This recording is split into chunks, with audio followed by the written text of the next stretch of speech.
Жители дома номер 7 в шестом микрорайоне сделали подарок себе и всем горожанам к 90-летию государственности Республики Коми.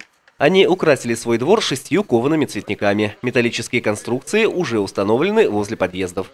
Товарищество собственников жилья – это такая форма управления, которая заставляет людей ценить свое имущество и бережно относиться к своей собственности. На примере своих жителей я вижу, как они приучают к этому своих детей. А не с этого ли начинается любовь к родине, с любви к своему дому, двору, городу? Мне кажется, именно такая форма управления является идеальной. Именно за ней будущее. Я надеюсь. Цветники были выкованы сосногорским кузнецом Михаилом Сосиным. Проект конструкции мастер разработал вместе с жильцами дома.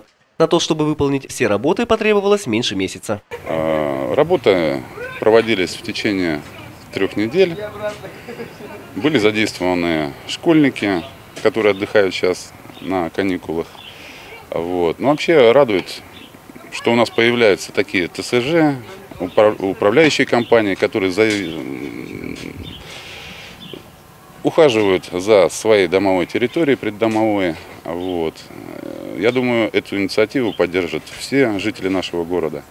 С почвой для растений обещала помочь жилищная компания «Лидер». Как только подвезут чернозем, возле 7-го дома сразу же появятся горшки с самыми разными цветами.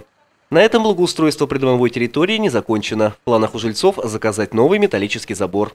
Правда, и поводов для волнений у них тоже прибавилось. Чужой труд уважают не все, и не исключено, что новые цветники станут мишенью для хулиганов. Жильцы дома номер 7 надеются, что ничего подобного не произойдет, и цветы на металлических конструкциях будут долго радовать жителей Сосногорска.